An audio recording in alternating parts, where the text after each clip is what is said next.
I'm from the yard, Ashman king.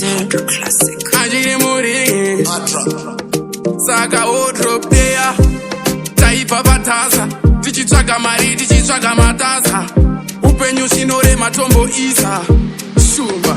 Yeah, ngati tomorrow, tomorrow, tomorrow kaficha iri better.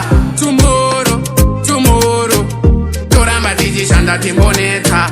Tomorrow, tomorrow, tomorrow kaficha iri better.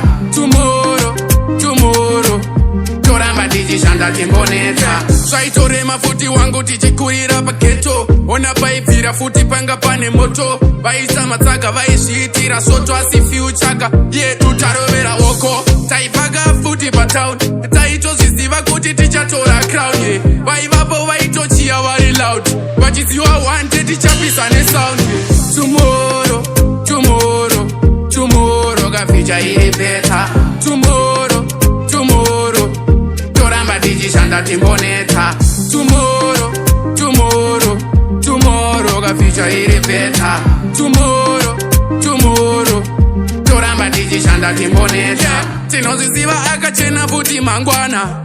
Zveupenyu kuchinjana machana. Vamwe vanoti tinoita zvemarijuana.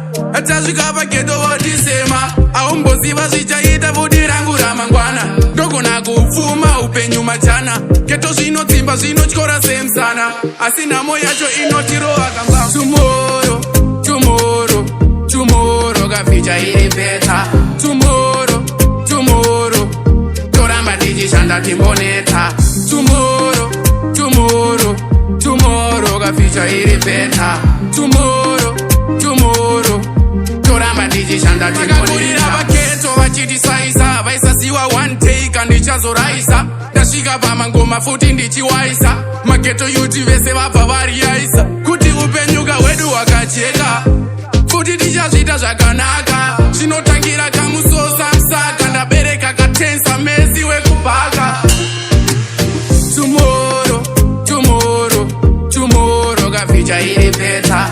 Tomorrow, tomorrow toramba tichishanda timboneta. Tomorrow, tomorrow, tomorrow kaficha iri better. Tomorrow, tomorrow toramba tichishanda timboneta.